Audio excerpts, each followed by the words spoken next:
Hello, everybody. I'm glad to see award-winning host is still on here because I'm going into the year strong. Uh, Happy 2026. This is the first show of the year. It is going to be a good one. I was just saying behind the scenes to my guests that there is some big stuff coming later in the year, maybe like a month or two from now. So you definitely want to start subscribing and following, and it's going to blow up relatively well, I hope. Um, my guest today, I am very happy to have him on. We've been trying to get together for like a month or two now. I remember there was some daylight savings talk, and then the winter hit, and I didn't do anything in December because no one pays attention to anybody. Everyone buys books, no one listens to people rant about them. So I pushed it off a little bit to start the year strong. And he is definitely one person that I was very much looking forward to kicking off the year with. And I am happy to have him here today, Mr. Thomas Howard Riley. How are you doing, sir? Hi, Pete. Hi, everybody. I'm doing really good. I'm really psyched to be chatting with you. I've wanted to sit down and chat with you since you literally started doing your chats, but we had the time thing. Things weren't working out with my schedule, and things weren't working out with your schedule, and so now I'm just super psyched that it synced up. Like I am very psyched also. The only thing I'm not psyched about is you are right. You have much more hair and a full beard than your Goodreads author picture shows. Yeah. I don't know what happened. I got this mop going on. It's accidental. I've been stretching out my haircut time, so a little bit more mountain manish than usual for I me. feel like the My two of us. haircut looks normally virtually undistinguishable from your haircut right now, for the most part. So it's very unusual for me. I haven't had hair this long since I was, I don't know, like 18. Yeah, it's the hair thing's a little iffy. I noticed like when I start popping out on the sides when I wake up, I'm like, fuck it, this has to go. I have no patience for it. It's got to Yeah, go. yeah. But it's one of those things that also it worked out well because when me and my then now wife, then girlfriend first started dating, we oh, hold on, happy 2026 to the new father popping in for a bit. Wanted to say hello. Hey, Congratulations to you and yeah, the congrats, buddy. missus. Two of the coolest guys on the screen. There's never been truer words spoken, and by one of the coolest guys in text on the screen. But Yep. when my wife and I first started dating, we used the Snapchat filter, and she saw what my head looked like, buzzed with just the beard, and was like, Yeah. "Okay." So that was how I locked that down. So Snapchat really helped. Yeah. But it's been a hot minute. I'm happy that your hair is growing. Yeah. I mean, you can't tell. I'm actually blonde, but you can't tell unless there's like direct light shining on it. I have every light on in my entire office, but it still looks like I'm in the dark because my office is like a wizard's lair of just stuff everywhere, like aisles that you have to navigate through. It's bad. I live like a hermit wizard in my office here. Well, now it's starting to match, but the whole vibe along with it. Yep. One of the things I want to start off with, which I am going to preface by saying I have not read this yet, but it popped up on when I was buying books for the holidays or my birthday. One of the two, but I bought it. But I wanted to start here because I'm pretty sure this was your first book. We Break Immortals. Yes. The first book that you've written? Debut. That's my debut. Yeah. First off, sick cover. Really, really cool. Oh, thank you. Yeah, I love that cover. That's Omer Barak Onal did the art for that. He is fantastic. My giant question right off the bat, giant being a key word here, as your debut book, what made you want to go 1,000 pages right off the bat? Yeah. Well, technically, the physical book itself is only 740 pages in the physical form, but Amazon gets a little squiffy because I do things with like the margins to make them fit okay. So, but it is a chonker. It's still over 300,000 words. So, the main impetus for that was that I had come up reading a lot of huge series, and I was of the mindset when I started writing that everything had to be part of a big series. Like you just had to have your big series, and that was it. You know, you've got Malazan, Malazan. Malazan. I just call it Malazan. I'm sorry. They will come for me. It's okay. Yeah, you know, Wheel of Time, you know, all those series were just everything in one, all in one. And so every time I had a good idea for a new character, a good idea for a new plot point, a twist, you name it, I just was in the mindset of finding a way to weave it into this book and just adding point of views and things like that. And so that's where that came from. It kind of came all out of that mindset. And lately I've been kind of breaking my addiction to that philosophy. So my last few books have been shorter. I've been the sequel that I had going on, like an early draft of the sequel to We Break Immortals, which was absurdly long. You think We Break Immortals is long? This thing was like twice. Yeah, it was. I think it clocked in at one point at like over 600,000 words. Wow. And so, because at that time, the time I was writing that draft, this is before I wrote any of my other books.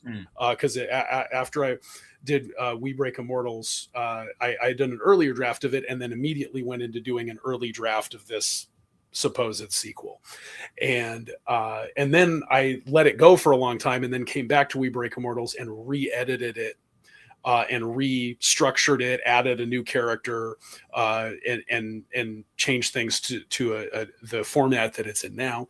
And then at that point, I was like, okay, I don't have to put everything in one book. I don't have to shoehorn everything in.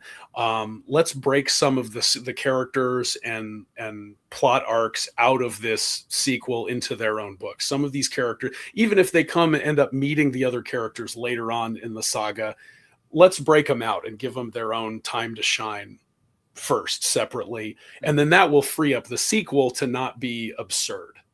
As well, you know what I mean? Like then the sequel is still going to be a hell of a chonker. It's still going to be bigger than We Break Immortals, but it won't be like silly. It won't be big to the point of being silly.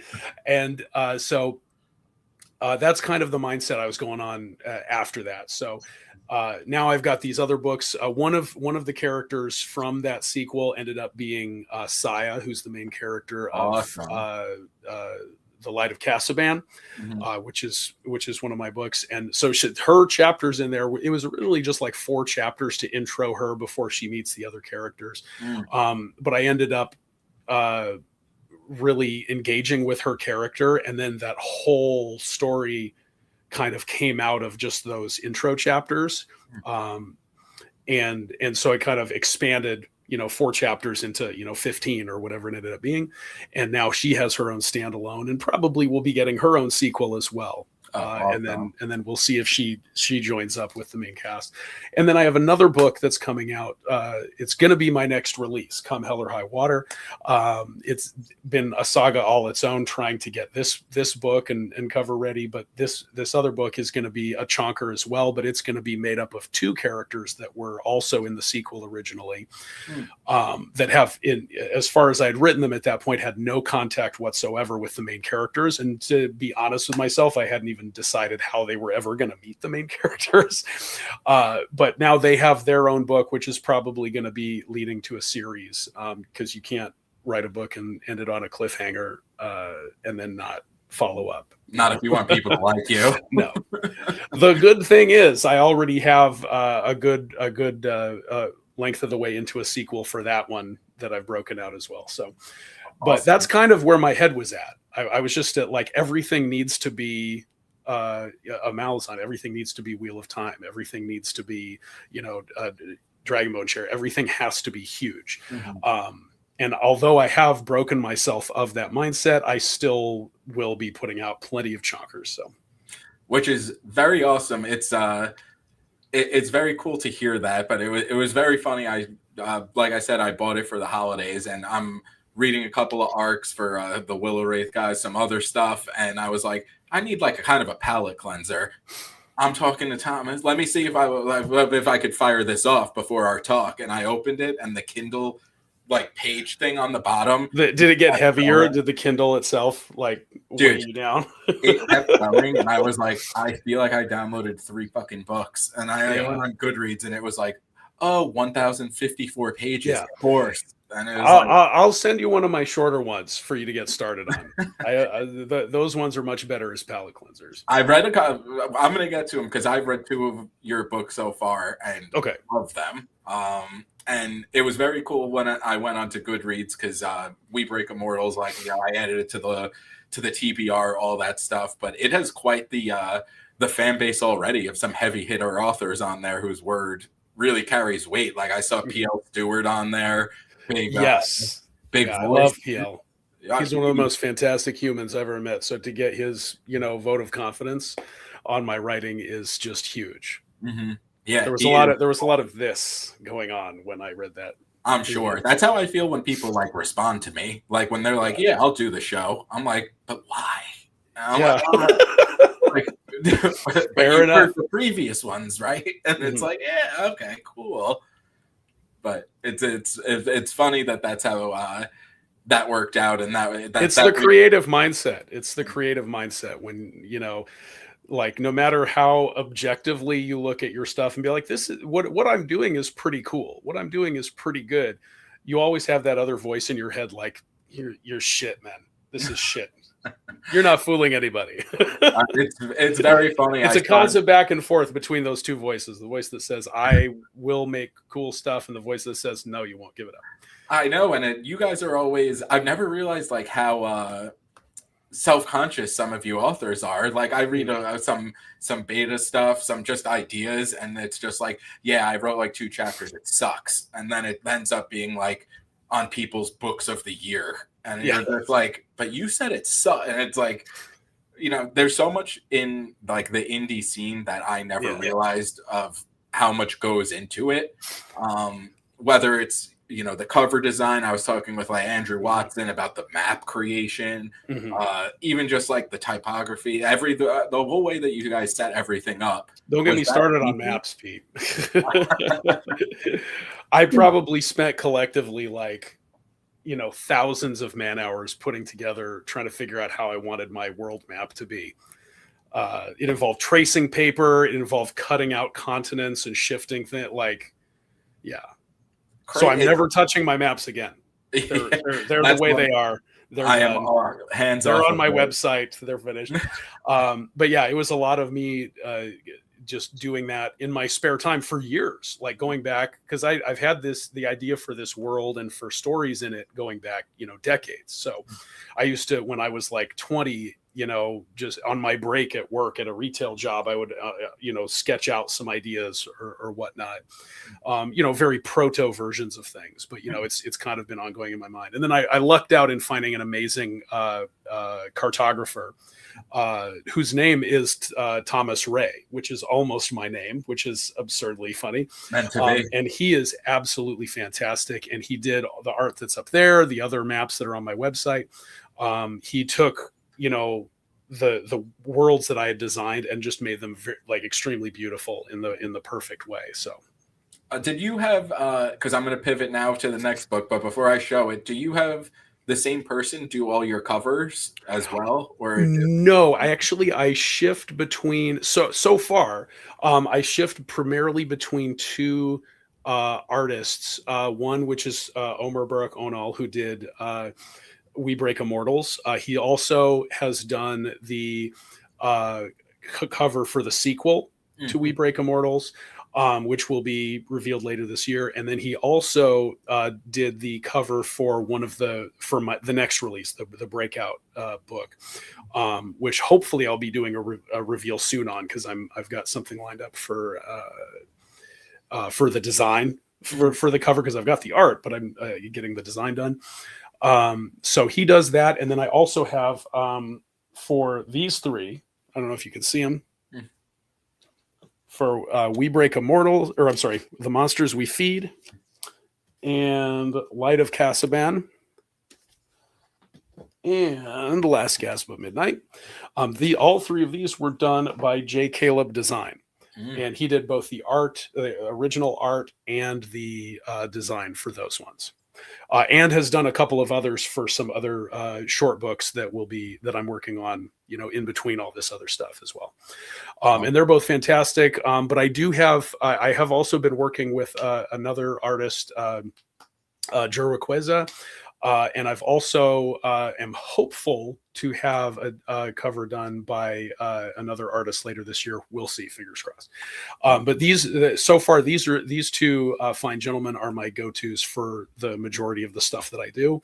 But I do like to grab art from wherever I can. I just love fantasy art, so it's hard, but I try to keep like some of my series would go better with certain kind of art versus others. And so I kind of lean to whichever artist would most carry through that vision. And because I do a lot of the forethought on what that would be before, like it's mostly just choosing which artist I want to do for the type of story it's going to be. Because once I choose, I just let them go. I tell them my ideas. I tell them, maybe some specifics that I want. Because I was very like with We Break Immortals, I was very like involved in like, I want to tweak here and this here, and maybe put one of this here, this color palette, this kind of idea, these characters. I wanted to, it was my debut, so I was very like holding on tight because I wanted to make sure. But once I'd given all that detailed info in the brief, like he just came back with this cover that exists now, and then from there it was just little tweaks. And same thing with J. Caleb Design. I tell him the vibe of the story, kind of what I'm thinking of as the idea or as the theme or as the color palette, and then he just comes, like all three of these books covers first draft of the art coming back. Like he just came back with like the one for Monsters We Feed. Even he did like some other options or variations of it, and I ended up going with the very first one he came back with because it just was perfect. It fit the vibe just so perfectly. So he doesn't miss at all. He's done a lot of, both of them have done covers for a lot of other fantasy authors, indie authors that you see, and they're always fantastic. Always fantastic. It's very cool to hear you say that, because it's the covers that of the two books I'm going to talk about going forwards, which I'm going to pop up right here, Light of Kazaban, fits the story so well. Like I bought this before even reading the blurb, I think like a year and a half ago, and read it, and I'll scroll back up because Terrell, before he left, like was so good, and it is so accurate, because this was such a unique story, and the cover is also as unique, and it really does it justice to what you're reading in between the covers. I thought this was this is perfect, and it does, like you said, it goes very well with the vibe of the story. For people who haven't read it yet, can you give a little bit of background just on the overall plot? We'll avoid any spoilers. Well, it's about a young poor teacher of magic who is trying to protect her orphan students from this brutal religious order that has conquered her city and that covets magic for themselves. And it is real sick. There's a lot of turns along the way. I thought one of the coolest kind of twists on magic that I've read in a while. It's not even any spoilers or anything, but when people do magic in the story, it leaves like little blemishes on the physical world behind. And there are, I forget the name of it, they have the glasses. The lenses, the monocles, the Jekker monocles. Yeah. I don't know. I don't remember if they refer to them as that in Light of Kazaban, but the character Aaron, who's one of the POVs in We Break Immortals, he is a glass eye. Glass So he's eye, one of the that was guys it. who Thank you. they're called render tracers, but Mhm. they slang for them is glass eyes because they always have the lens that they're holding over their eyes. Mhm. Or in the case of the creepy ass ones in Light of Casaban, have them built into goggles, Horrifying. They which were really, really yeah, fucking good henchmen, like yeah. villains. Like anytime you start to see them around, it's like Mhm. it's that such an ominous vibe where you're just like, oh Mhm. god, like whenever that pops up on the Yeah, page. But what made you that's want to take the magic and go that way with it and have it such a unique? that's my main unique take on magic, because the magic in general that I have, like how they form it, is, it's my own take on things, of course, but it's still just, you take pieces of things, put them together. Basically, it's like you're hacking the code of the universe to make things happen somewhere or change the way things happen in some way. It's heavily influenced by the X-Men kind of idea of people being born able to do certain things, and if they practice and nurture their talent, gain strength and experience, they can do more of that thing or more of those kinds of things, or do them harder, stronger, more powerful, bigger, you name it. But the key thing that I wanted was for there to be a huge drawback to magic, Mhm. like a huge drawback to magic. And of course, there is also a drawback of when you're using magic, you're using your own energy of your own body. So you can tire yourself out from magic. But in addition to that, I wanted there to be a fear-based element to it, where because and it all stemmed back when I was young and I read Lord of the Rings, which is one of the first fantasy series I read back when I was a child. I still have my mom's 1970s Wow. uh, uh, trade paperbacks of it that I originally read from.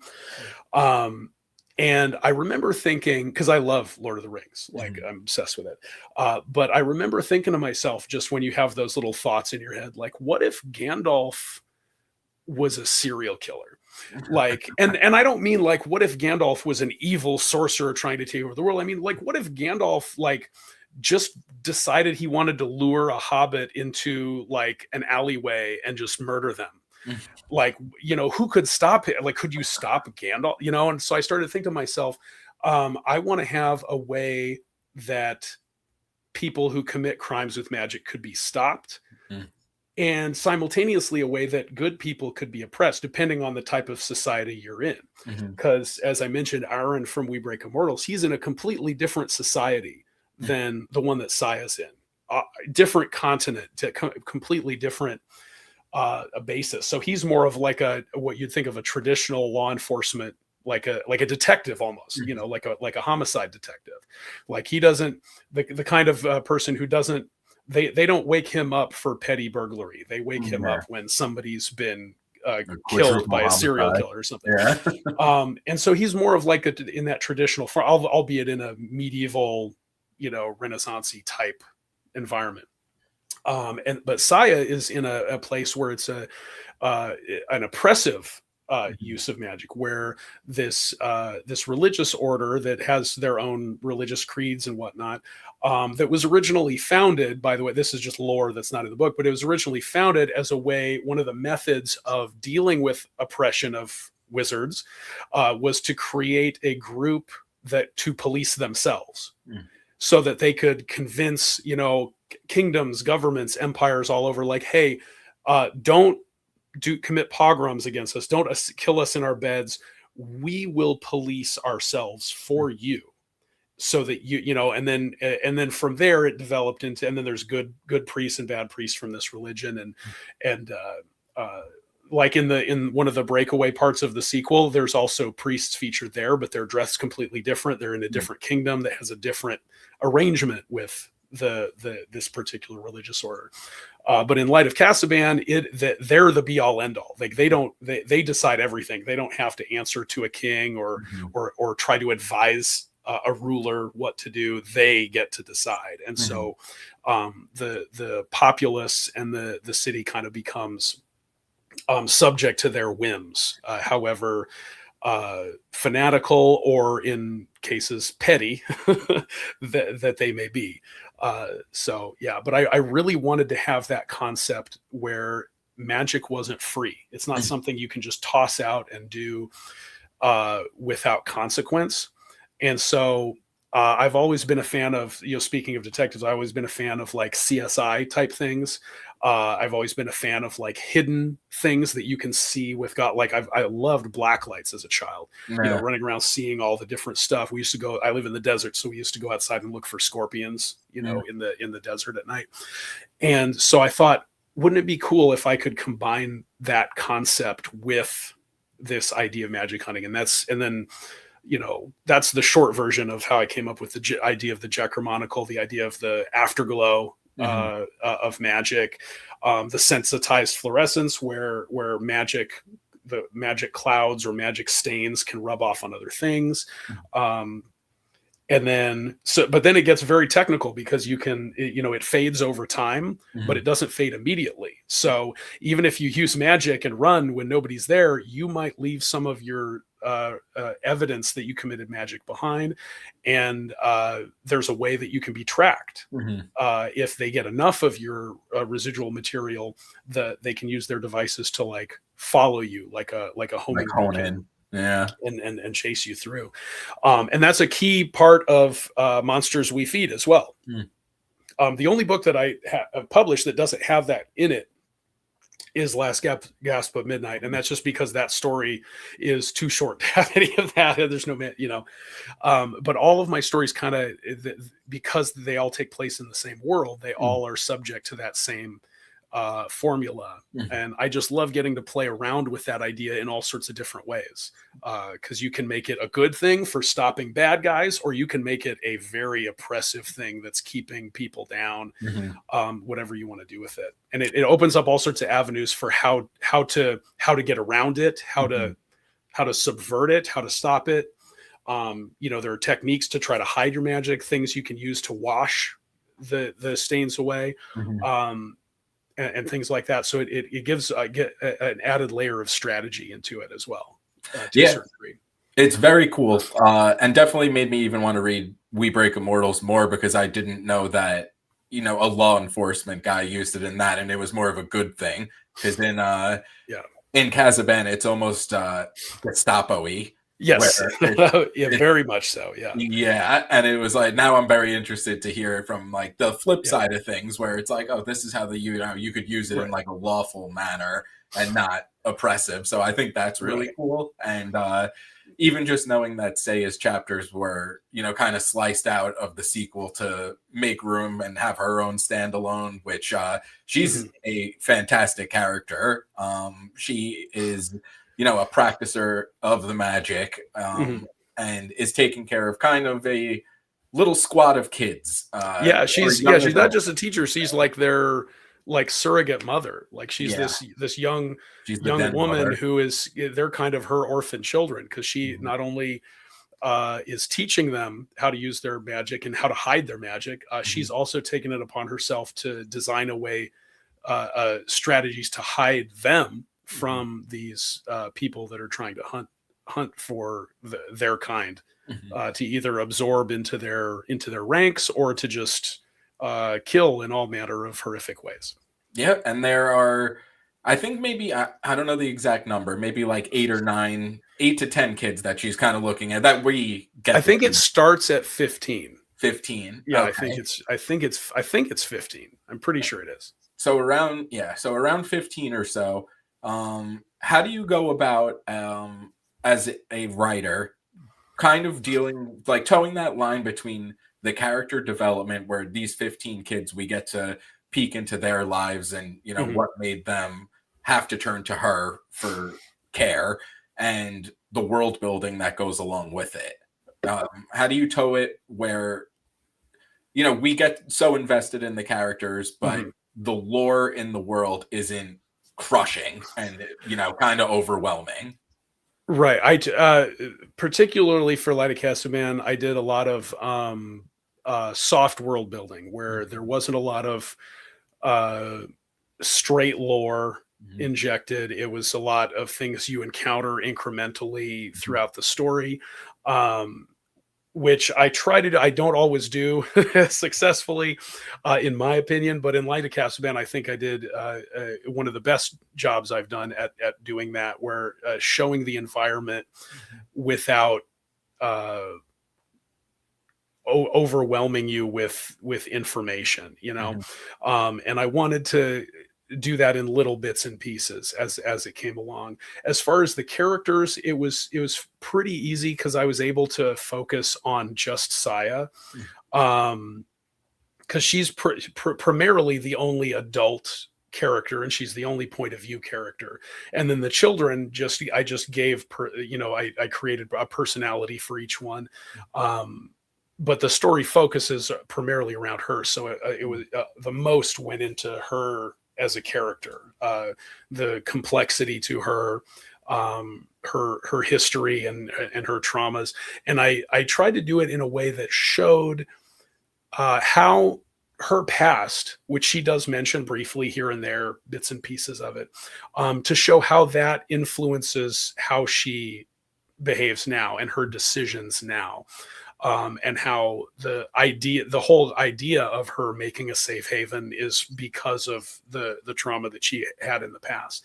And so I felt it was very effective to do that, as opposed to just say, these are some things that happened to me, but to actually, instead of doing that, show how those things impacted how she is now in her actions, not just in, her talking. But I do love dialogue. I love having characters talk to each other. And so I do love banter and conversation, a lot. And so, but I tried to be very strategic in this particular book, as far as the dialogue, because I wanted to keep the book very short, compared to my other work. But yeah, I as far as the characters, a lot of the stuff in this just came to me as I was writing it. Because one of the things I'll do is when I'm creating a story, I'll kind of daydream ideas for the story, and oh, this would be a good ending, this would be a good twist, maybe this could happen, and I'll start to picture a format in my head of chapters, this will happen here, and then this will lead into this, and things like that. And then I'll kind of come up with a structure that way. And then from there, as I'm writing, I'll start to have more ideas and little things that come up as I'm writing, bits of world building, like the white sand and the white dust that stains people's feet, and how that you can tell whether someone's wealthy or not based on how stained their feet are.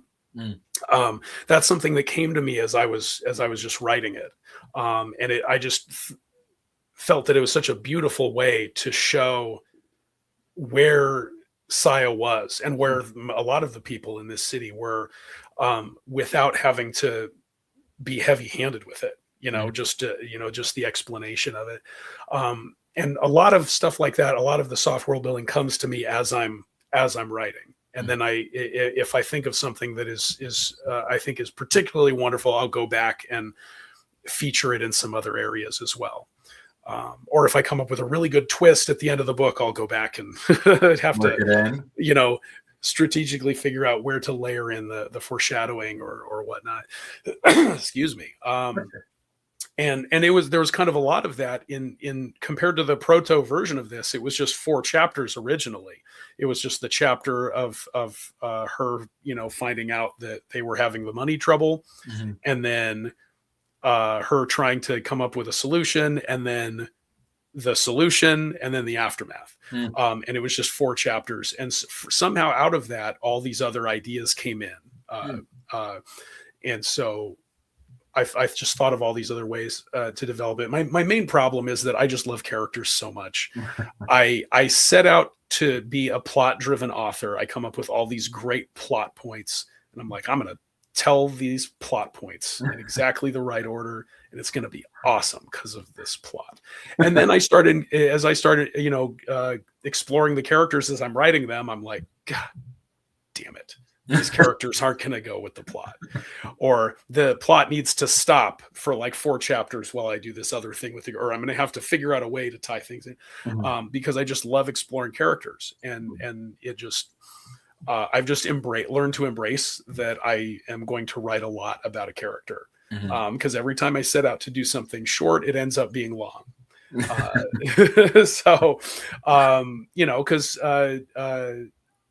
Monsters We Feed was the same way. I thought, oh, I can write just a short story and, maybe submit it for an anthology, or maybe use it as a reader magnet. And then I went crazy. I was kind of at the time I was writing that, I was basically in a sick bed, because things were not very well for me at that time.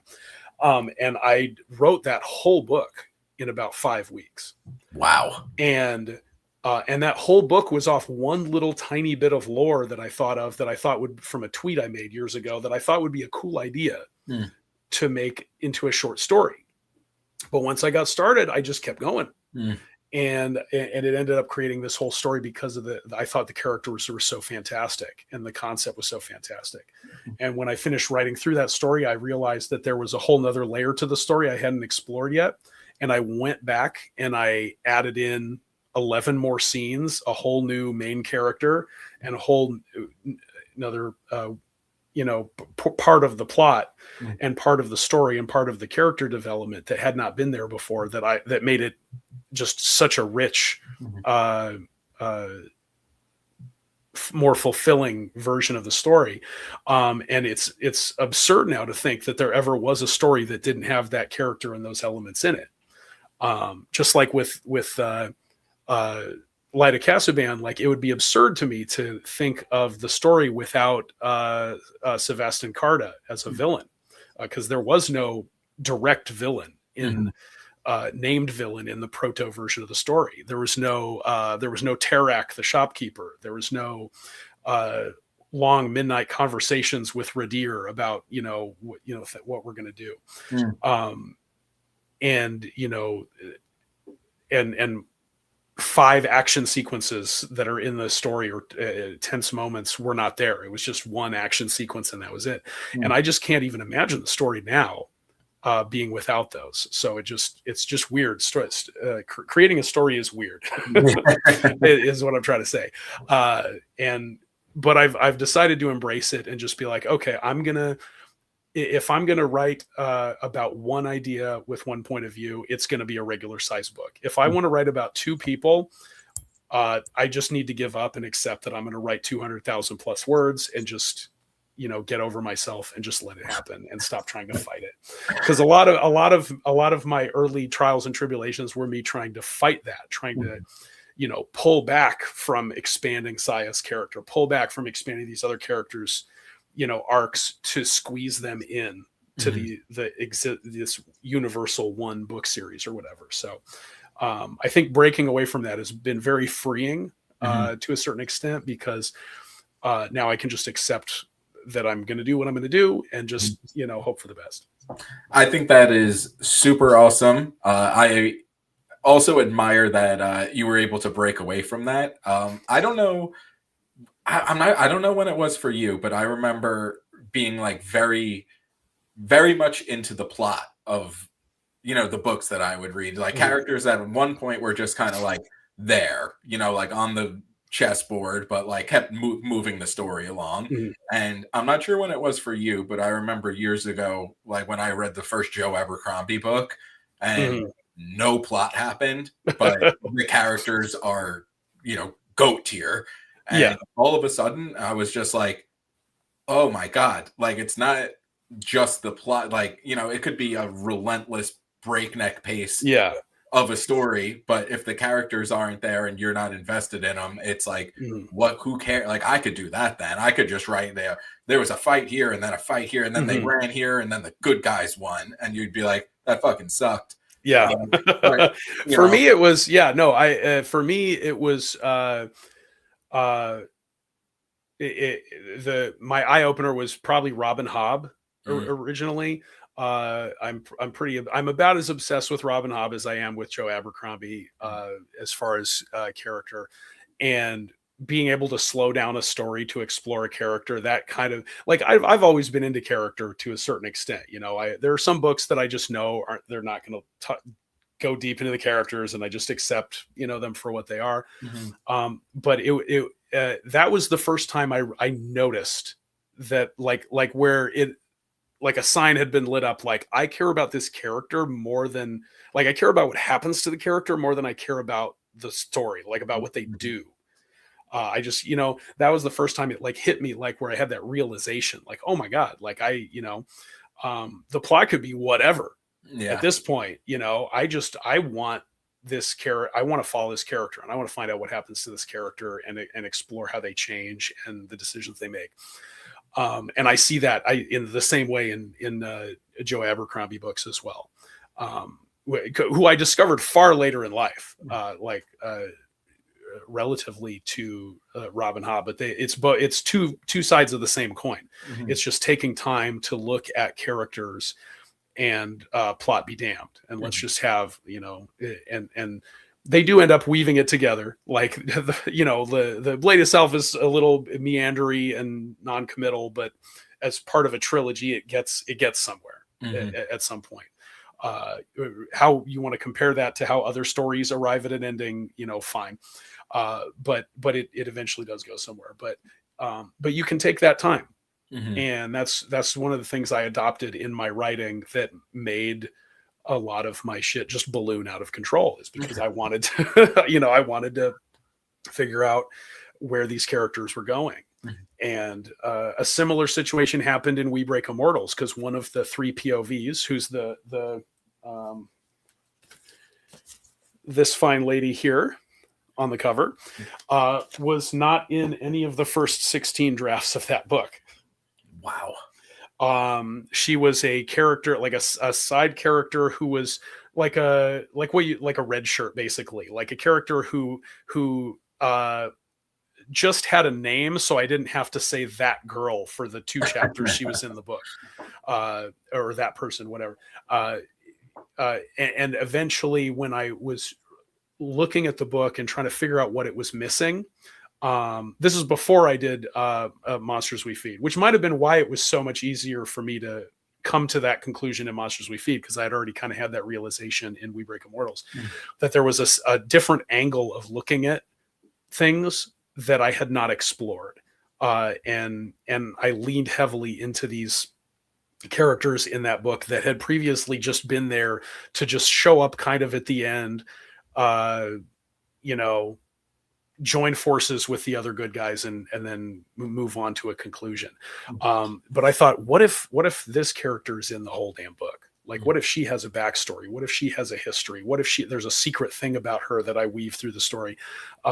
You know, what if she is the opposite of one of my other main characters and actively hates what one of the other main characters is? You know, all these ideas started to come out, these terrific ideas for conflicts and characters, arcs in that story that weren't there before.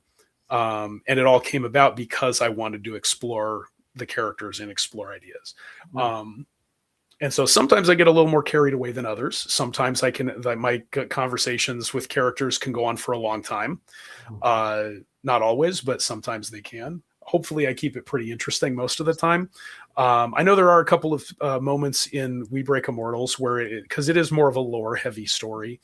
There are a few moments where some of the conversations might verge on because even though it's them telling the story, it might verge on lore dumping. But I try to avoid that at all costs if I can. Like, it's my main goal is to avoid that, because I've learned since We Break Immortals how sensitive readers are to that. Like some readers, like if you spend 3 paragraphs of a character telling somebody about something, they're like, lore dump, forget it. Like, you know, it's pretty drastic. I was not expecting it to be as drastic as it was for some people. Some people don't care. Some people love it. But I'm a lot more careful now than I used to be when it came to stuff like that, at more slowly putting things together.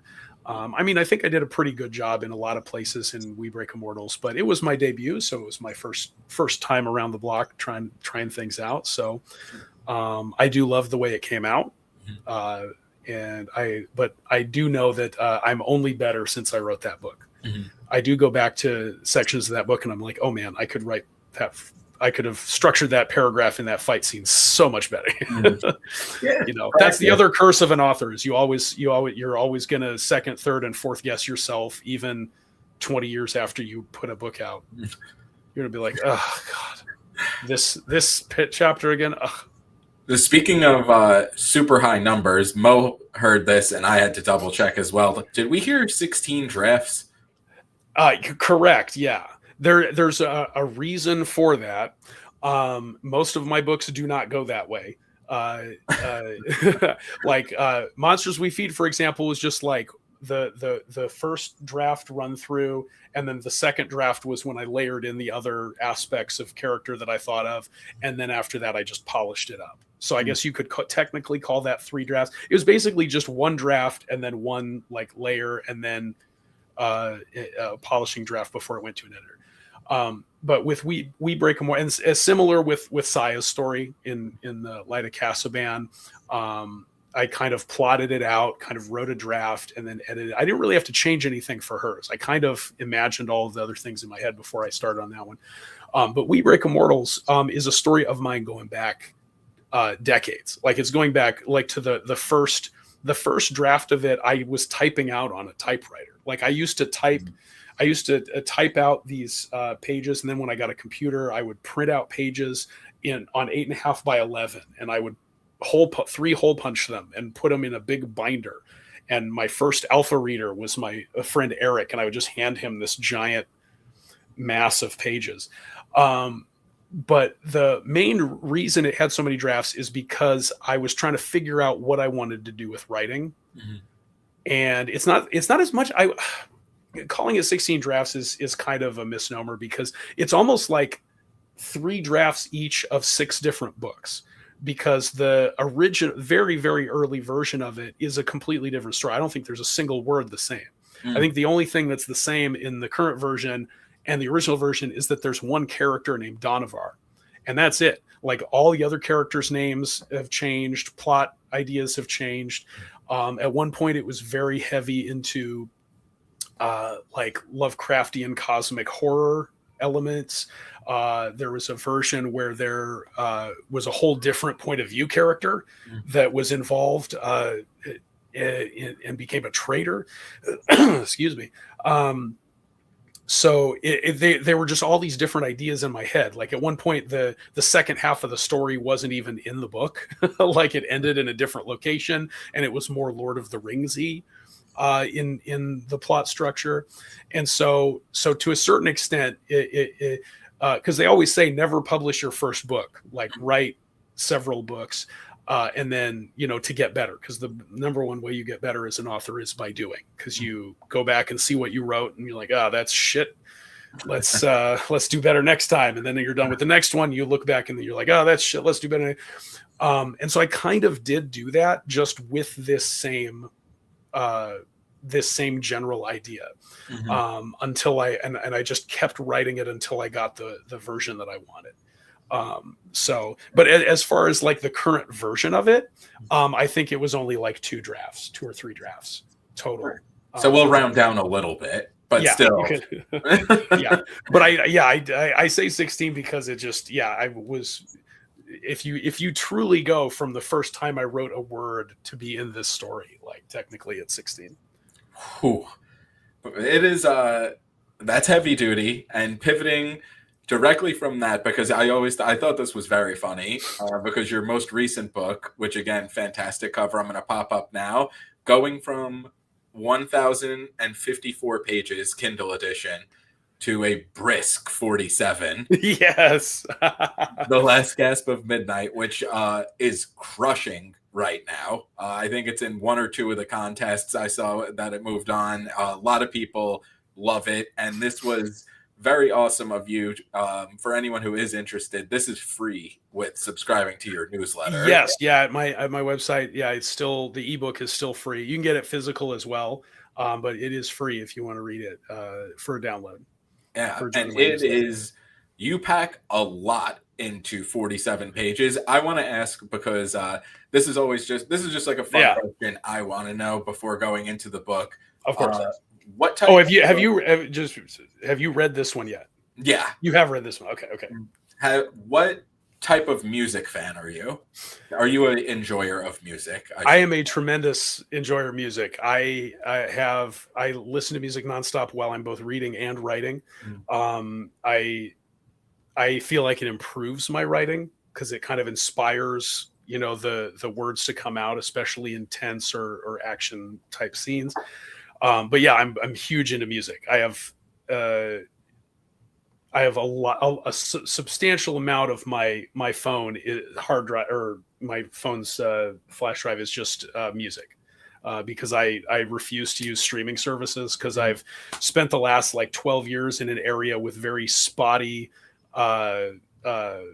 reception and very untrustworthy Wi-Fi in my house. So I hadn't, after punching enough holes through my walls, I decided I'm just gonna buy and download the music instead of streaming. And since then, it's been a much more peaceful world. Yeah, I'm sure. Than it otherwise would have been. But yeah, I love classical music, film scores, position music, which is like composers who write music, like scores for movies that don't exist, which I'm a big fan of. I'm a huge fan of like James Horner scores, not the major ones. Like I can't listen to, although I love like the Braveheart, soundtrack. I can't listen to that while I'm writing because I'll just imagine the story. Yeah. Same thing with like the soundtrack to like Last of the Mohicans. Like I love and appreciate listening to that music, but I can't divorce the visuals of the movie from my head enough. But there are a lot of other movies of his that just aren't as stuck in my mind, or that I haven't seen enough, that the music is beautiful enough that I can take in. But that's where I'm a big fan of the position music composers, because there's no visual to like intrude. And so I can take the music and interpret it however I want.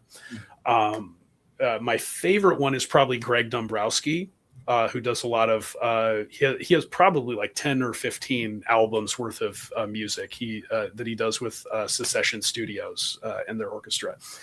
I also like Joe Blankenberg, who else? Thomas Bergerson. I also like a lot of like, I guess what you'd call like world music type groups, like Dead Can Dance and Vass. There's some songs that I can like listen to on loop. There's some times where I'll just like have a playlist of 1,000 songs and just pick a random spot and let it go, depending on what scene I'm trying to write. But yeah, no, I'm huge into it. It's mostly instrumental music. Like there are a few things that I will listen to, like if the vocals are instrumentally enough. Like there are some Led Zeppelin live songs that I can listen to. There are a lot of Alice in Chains I can listen to. Any vocalist where their vocals feel like kind of like the fourth instrument. Because I'm pretty good at tuning out words if it's not too intrusive. But yeah, I love listening to music when I'm writing. It's very funny to hear you say James Horner, because I love James Horner since obviously Braveheart, which you mentioned, but I never realized until I had my wife, if we play technical, we had our first child. He did the score for Land Before Time. Yes. I had no clue. And he's done so many, and my personal, and I'll probably break a lot of people's brains, but I think that John Williams is a better iconic theme composer. Like he's a better creator of iconic themes, but I feel that James Horner is actually a better overall score composer. Because when it comes to John Williams themes, they just can't be beat. I mean, they're just like everything he puts out is just absolutely iconic and memorable. But the full lengths of his scores just don't entice me the same way James Horner's do. Like he's just incredible. Like even his early stuff, like have you ever seen Krull? No, you've never seen Krull. He did the soundtrack for that, and it is magnificent. It's like it's like seeing a B movie with a really great actor doing a killer performance, but he's trying so hard, and you're like, man, that guy is doing amazing. You know, there are actors like that where you're like, man, he's killing. Like he's being given terrible. The movie itself is not super great, and things are going bad, but he is nailing it. Like he is amazing. Like he's worth watching the movie for. It's like that, except for the score. Okay. Like the score is just incredible. But yeah, he's not like he did Glory. The score for Glory, like, can bring me to the verge of tears, man. It's just an amazing score. He did Aliens. He did Willow. He's just all over the place. He just does great stuff. So he's incredible. But the reason I brought up the music is because I feel like you're writing. I'm a big, again, instrumental guy, whether it's Grateful Dead, R.I.P. Bob Weir, band called the Disco Biscuits, who are a much more electronic version of the Grateful Dead. They're still playing today, but it's much more 21st century, I should say. But they'll play for 50 minutes and not have a lyric. Right. So I feel like some of the times when I read, especially your books, and especially this story, again, only in 47 pages, the flow of the story is almost like putting together, like constructing a set list. I mention it occasionally, but for 47 pages, and again, it kind of goes back to what I said before, it's very, not easy, but you could have gone peak, peak, peak, peak, peak, peak, peak, peak, or just had it at that same line the entire time where, you know, it is what it is. But the way that, you know, musicians and bands put together a set list is very similar to your writing, where it's peaks and valleys, and you kind of tell a story just in the way that the structure is composed of the book, as opposed to it being just a, you know, a boom, boom, boom, boom, that type of thing. So that's something that you set out to do with kind of like maybe an internal voice that you don't even realize, the way that everything gets put together, where it has those peaks and valleys to make it much more. You know, I did set out to make the book or make that novelette, technically, I guess is what it's called. I set it out to make it in that way.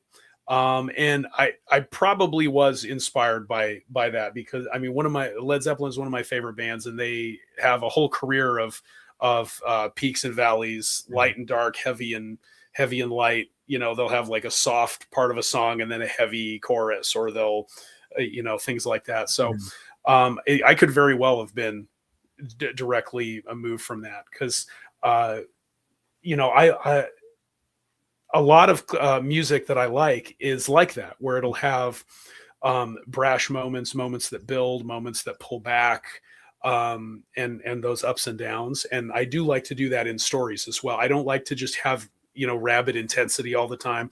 Like I'll have like a big set piece, you know, action intense sequence in We Break Immortals, and then the next chapter it'll be, you know, quiet, tense, people coming to terms with what happened, you know, things like that. Like I don't hesitate to stop the story to have characters talk about what just happened. Because nobody, I don't feel like it's real to just have things happen and then happen and then happen and then happen, unless you're in like a horror, the final climax of a horror movie, and there's just no way to stop. You know, in books, you have to have those moments to let it breathe. And I feel the same way about music. Like I don't like albums where every song is up to 11 and the exact same the whole time. I don't like bands where every song sounds exactly the same. I like to have like variety. I don't mind them having their sound, you know, but I want to have variety of what they do with that sound.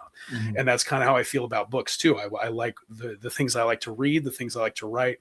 I like to write with, you know, I imbue my characters with voice, but I write the way I write, but I want to write different things with the techniques that I used to write with. And I really wanted this fight, and also just I wanted to show in this particular story how exhausted these characters are. That they've already worked a 12-hour shift, on the battlefield. They're already, before the book even starts, they're at the end of their day, and they're tapped out, and they're still trying to go at it. Yeah. And so my goal was to try to work in the characters, the development, the some there's not a lot of lore for this story, but like are some world building elements in there, and I wanted to work it all into their conflict. And I wanted to have part of it be conversation and part of it be fighting, because I wanted it to be where the conversation can be the fighting, and the fighting can be the conversation. I wanted it to switch in and out, and I wanted the up and up and up to be the characters coming closer and closer together in their ideas, as they begin as enemies, and that they start to, so, mild spoilers, but then as they fight on, they start to respect each other. And things develop from there, and there's a twist in there or so. But yeah, so I wanted it to kind of go up and down and have these moments to breathe and keep going, so that it kind of has like punctuation points where the characters start to change. So like throughout this little moment. And so I did put a lot of effort into thinking up the layering it the right way, so that the conversations they have happen in the right order to flow with the way the battle is going and things like that. Well, it came across very well done. It was maybe just because I noticed, I'm super special, I read books good, but you're a superhero, Pete. Come on. It may just be that little thing where the more familiar you get with it, the peaks and flows. Like, that's my favorite part of going to see the bands that I see, where it gives you that minute of breather to really appreciate just how intense everything just was. Yeah. And then restart the process. So that's something I love in my music, and I realize I love it in the books, and this did it very well.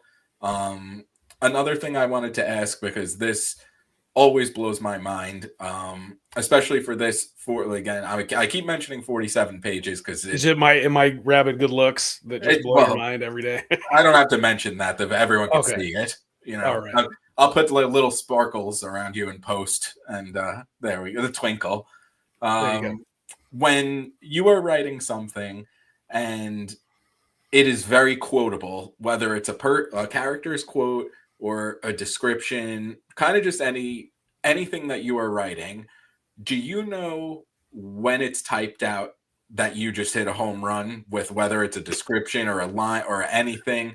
Or is it something that, someone reviewing the book has to point out to you, or an early arc read or something like that, and then kind of in your head you're like, wow, I didn't even realize like that someone would connect it?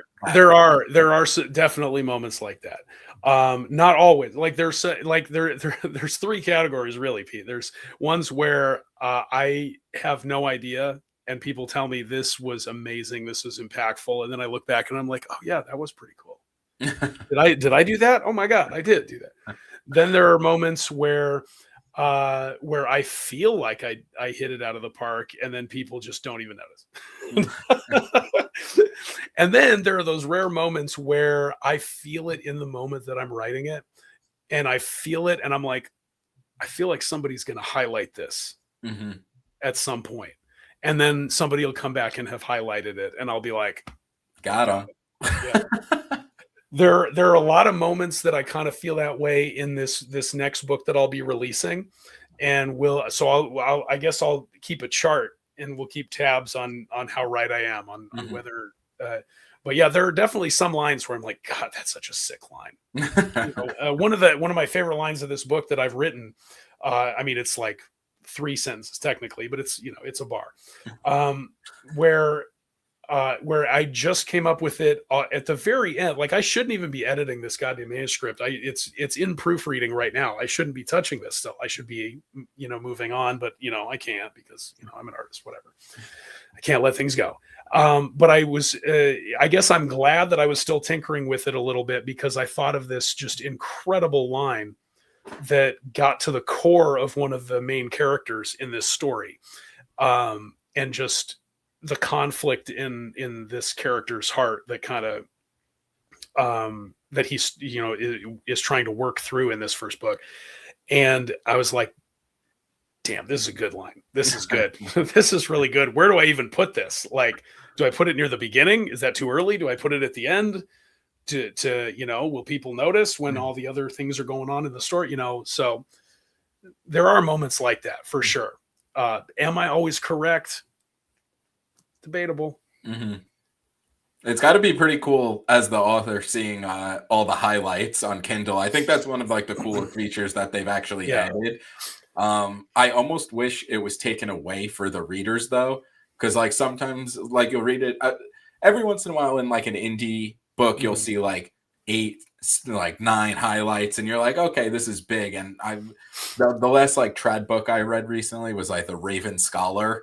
And it was amazing. I've heard good things about that book, by the way. Amazing. And I read that on the Kindle. I made it to like the 3rd page, and it was like highlighted 2,460. And I was like, okay, like, I'm going to see a banger. Like, maybe get rid of the counts for the readers, but as the author, it's got to be really flattering and kind of makes everything worth it to be like, this many people like really connected with my writing. So I think that's a very cool feature that they added on there. Yeah. I love it when people like will DM me a line of the book and be like, damn, like anytime somebody finds something cool and most of the time I tend to agree. There've been a couple times where I'm like, are you sure this line? Okay. Different strokes. It's a hell of a good feeling anytime somebody likes what you create. And I'm grateful for anybody even giving a shot to what I have to write. And so people who do love what I write, it makes me so happy. Like it's like the joy, because there are times where it's a struggle, even doing, even loving what you do, it can still be it's a struggle. There's lots of challenges. It's a lot of fighting against yourself in a lot of ways, which is tough because you can't win. So it can be a lonely, difficult pursuit. So it's always awesome when somebody likes what you do, or somebody says, wow, this is an auto buy author for me. Like that's just such a cool feeling when somebody says that. And it helps you get through those times where it's tough, and those times where, and there'll be naysayers like not every book is for every person. Like, I still remember, like, I have a fairly thick skin at this point. And part of the reason I have a fairly thick skin is I've encountered people who did not enjoy things that I've written, that they were just not for them. I've had experiences where I've accidentally stumbled into or was accidentally invited to a group chat of people who were doing a group read of my book, who were not the right audience for my book. And then I proceeded to accidentally watch them, tear it apart back to the Stone Age, because it wasn't the kind of book that it was not the right genre for them. They may be misunderstood. Maybe the cover led them astray. I don't know. But they were not having a good time. And man, I tell you what, as a brand new, naive author, first, where you're like, wow. And you just walk into that, you're like, oh, so it's good so if, anybody watching, if you love something that somebody's written, just tell them that you love what they wrote. You don't have to get all, specific about it. You don't have to like throw in the quote or whatever. Just be like, your books are awesome. I really like your book. Cause it is, you'd be surprised how much it does for an author, to hear that, from what it is. So, but anyway, yeah, I always get a huge boost anytime anybody says, if you like the way I use the word "and" in a sentence, like, tell me. Let me know. I'll get a big kick out. Like, yeah, I love it. It's very cool. And especially, I can imagine as like an indie author, because it's very challenging. And like I said at the very beginning, even more so. Yeah. Cause you don't have anybody pushing you but yourself. Yeah. If you have an agent, you have editor that you work with at a trad publisher. You have, representatives, maybe, people pushing you, people encouraging you. A lot of indie authors don't have that. A lot of indie, like I definitely can't get by on just the encouragement from my family, because that is zero. They're encouraging us. We love you for what you do, but none of them are going to read my books. None of them care. None of them are interested in those accolades. So anytime somebody is interested in them, it's a huge boost. You can't laugh at it. It's actually funny you mentioned that, because I've seen a couple dedications or thank yous in indie books, and it's like, I know you're never going to read this, but thanks for reading my brother. And it's like, it always makes me laugh. Yeah. It's like, all right, yeah, I get that. Yeah. But I don't want to make it seem like people are like in my life are like naysaying me or anything. Like my parents are very encouraging. They're like, oh, we love that you do writing. That's great. We don't have to. And I'm kind of glad my parents don't read my books, because, my dad did actually read Last Gasp of Midnight, though, but now he gives me side eye all the time. If you know, you know. But but people can be encouraging but still not care about it. It's a different feeling when somebody is in the community, invested in reading, invested in the genre you write in, taking an interest in what you do. It's a whole nother thing. Like that type of encouragement is just awesome. It's just a really good feeling to be able to create something that moves people, that people identify with, and that can help them, can stay with them, can change the way they think. I mean, it's like mind control. It's like magic itself, just changing the way the thoughts people have in their head just by writing words down. It's a pretty cool thing if you think about it. Yeah, so it definitely is. It's one of the, I guess also one of the cool things as an indie author, like you said, there's no agent behind you. There's no, you don't have to confer with your people. There's pros to that too, because you're also not shackled by anything. Like you can go in the weird direction. You can explore the character you want to explore. You can make bad marketing decisions by not following up your book with an immediate sequel, because you go crazy and write a bunch of other books instead. And now you have a bunch of books you have to write sequels for. Everybody who read those other books are going to be mad too at you, and it could cause you a lot of stress, but you're in control. So for good or worse, hitting a little too close to home right there for a second. I'm about to. I got to stop ragging on myself right now. But at least you have strong foundations for the series. Look at it that way. It was like, you pivoted on the sequel to book one, but you made a separate book, which everyone loved. All right, worse things have happened. And the one cool thing is too that all the books take place in the same world, and that not all the books that I'm going to write will also take place in this world. They may not take place at the same time. They may take place, 10 years after. They may take 25 years before, 100 years before, 1,000 years before. They may take place at the exact same time, but on a different continent, and they may or may not interact, but like similar, global events are going to impact both and things like that. So one of the cool things is that there will be Easter eggs for anybody who reads any of my books that they'll be able to find if they look for them. Like in Light of Casaban, one of the main characters from We Break Immortals has a cameo in it for a brief moment, because originally those characters were going to meet, and I was like, you know what, I'm just going to leave the cameo in. Why not? And then Monsters We Feed takes place about 25 years before We Break Immortals. Doesn't have anything to do with the story. It's not like a prequel. Doesn't involve the same characters, although a character that's in We Break Immortals, like a side character, is mentioned in Monsters We Feed. A character that's mentioned in We Break Immortals appears in the Monsters We Feed, and there's connections between the characters in Monsters We Feed and some of the characters there. Even though they both can be read completely independently, you can read one or the other without ever having to read the other one.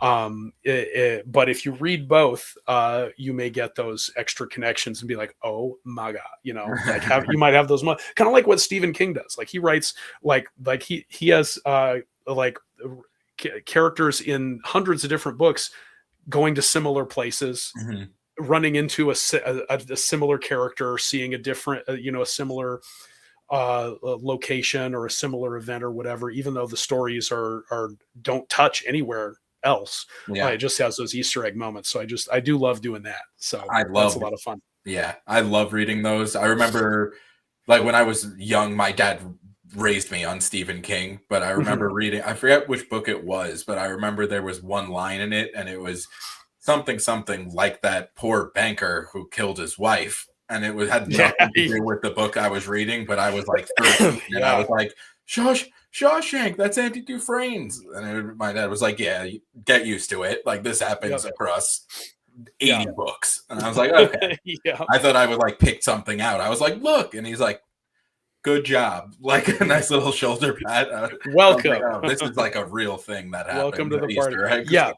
Yeah, that's the exact same thing I like to do just for fun. So it's very cool. But before signing off, I wanted to hear, because I remember at the very beginning of us talking, you were talking about what your current work in progress is, or what's about to come out. Can you give a little hint about that? It's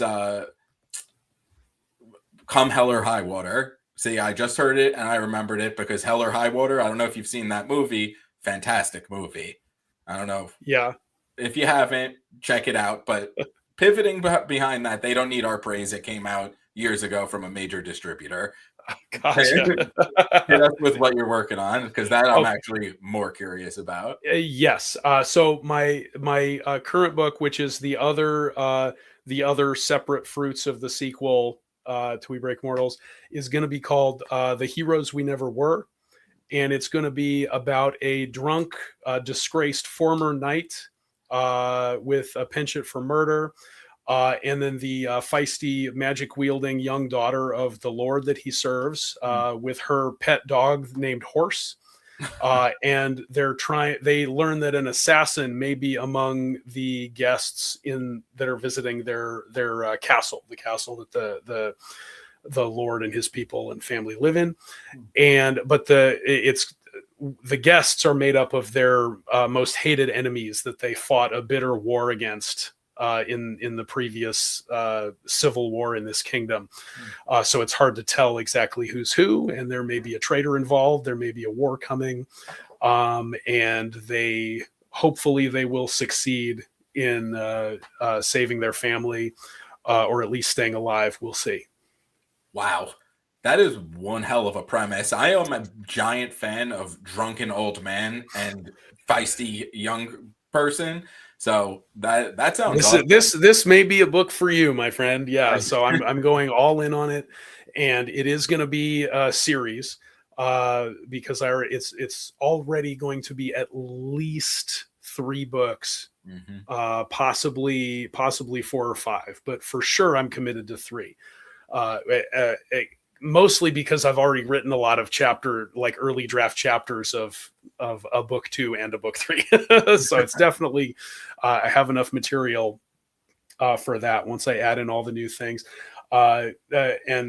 And obviously I've got a lot of cool places to go with it now, because now that I've come back and polished the story and expanded this story, this is another thing. This is just like Light of Casaban, where it started off, it was just 2 POVs, 5 or 6 chapters apiece, kind of strung throughout the sequel to We Break Immortals. And that ended up blowing up into, I think it's about 53 chapters now. And it's definitely over 250,000 words at this point. So it's a chonker of its own, of its own right. But once again, I get carried away exploring characters, and then they interact with side characters, and then I get interested in exploring the side characters, and then and then I end up wanting to tie things in at the end, and that involves me layering other things in. Anyway, before I get too devolved into process, yeah. So the book is going to be kind of I'll be getting back to my chonker crown, which I've been kind of like that was my MO for a while, but now I've been kind of writing a lot of short books. This should bring me back into that. And then of course the actual sequel to We Break Immortals, which I am on the final draft of that now. And so that one should also be coming out next year. Because I've had the cover for that one for a long time, but the book hasn't been ready. This one, I've had the book pretty much ready, but the cover's been a problem. So I'm kind of like just encountering, business as usual for an author. Everything is in the wrong place, like you have, like from where it needs to be. But both of these books should be coming out this year, and they're both incredible shonkers. But I'm not giving up writing short books. So all the short book readers out there, I do have a bunch of ideas for some other short books that'll be coming out over the next couple of years as well. But this one absolutely will be the next book I put out. I'm putting my foot down. I'm not switching. This is it. This is going to be the one. I hear it. I hear the foot hammering down. Well, I'm looking forward to all of that. Now I wish I'm actually happy, because at first you said they're going to come out next year, and I was going to say it's January. Did you mean? Oh, did I say next year? I meant this year. Are we in? Oh, okay. Yeah, no, it's this year. Sorry, okay. I'm still in a 2025 state of mind. For exactly, because that would have been this year. Yeah, this year. This one, I'm hoping that I'll be ready to do the cover reveal for this one in February, and start sending out arcs for a late spring, early summer release, and then the sequel will be in the second half of the year for sure.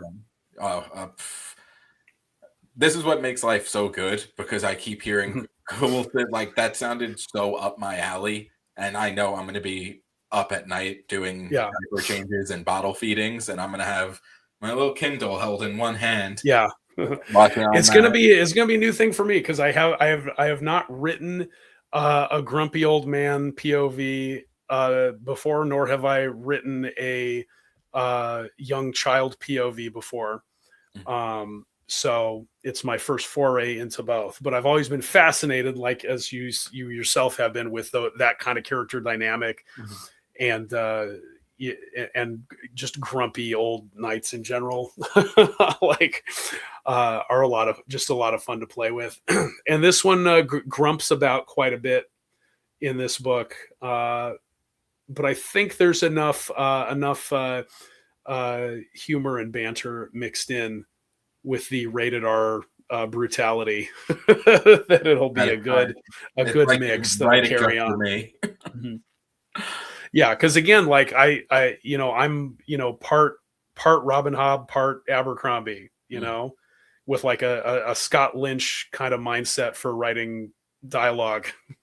That's and a Brandon Sanderson magic system.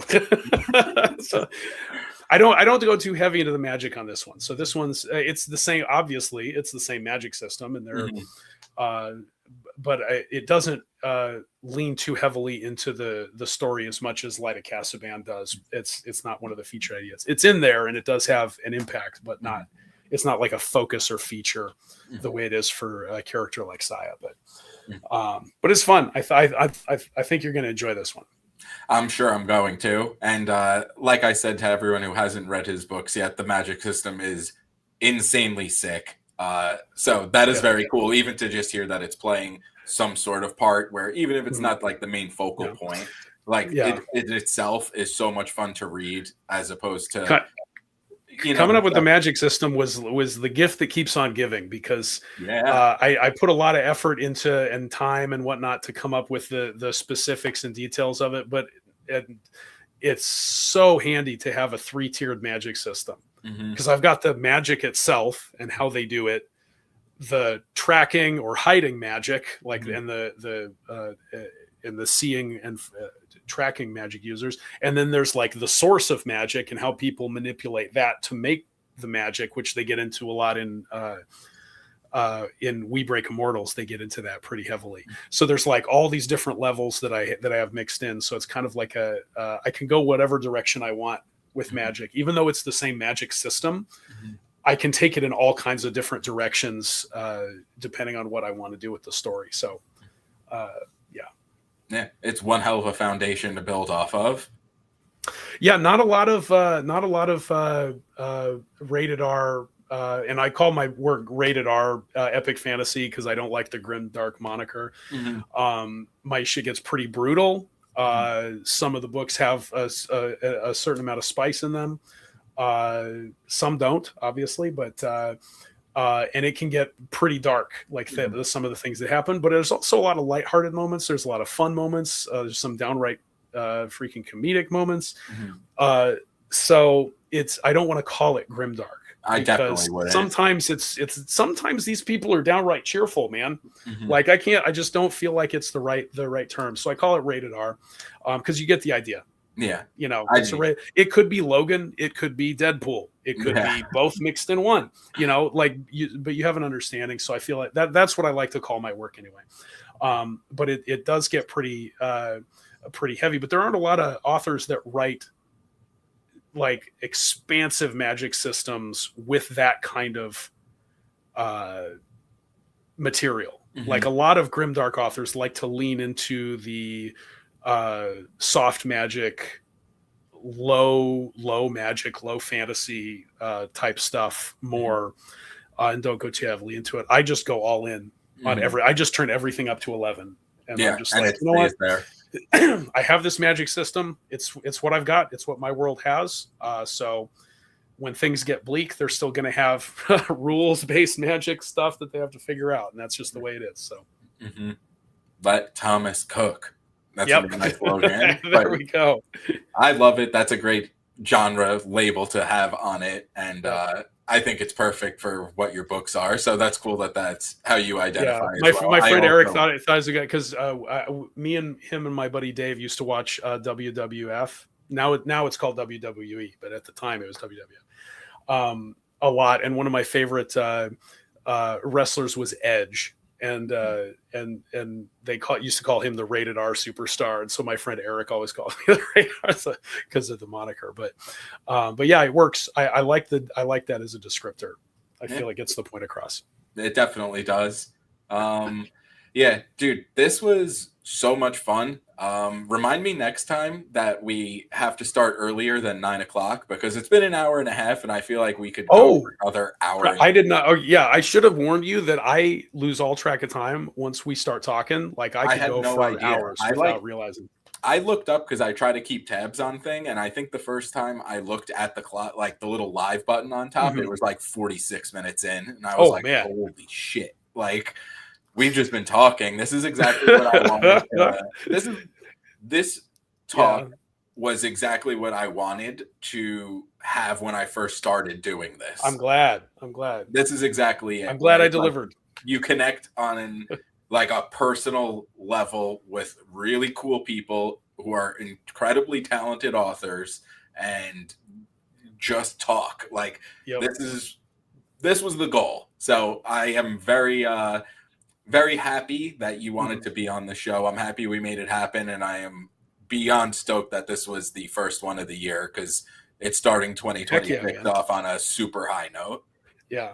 Next time we'll do. Yeah, I'm definitely down to do it earlier in the day for sure. If I can take, I just have to know what day to take time off work. But I'll definitely have better lighting when the sun is out because then I can throw the doors open and have the bright light. So I swear to God, I have like 8 light bulbs on in here, and I still feel like I'm in the shade. Yeah, we'll have the beacons lit for next time. Yes. So yeah, I'm always down because it was a really awesome talking with you as always. Cool dude that you are. Stop it. We have to get the compliments out at the beginning too, so everyone could see right off the bat. That's right. But yeah, thank you very much for joining. Thank you everyone in the chat. Miriam joined a little bit ago. Late to the cool party, people. Yes, you are. But yeah, I hope everyone in the chat had a good night, and you as well, sir. I will be talking to you soon, and looking forward to reading everything that keeps coming out. All right. Have a good rest of your night, sir. Bye, Pete. Bye, everybody.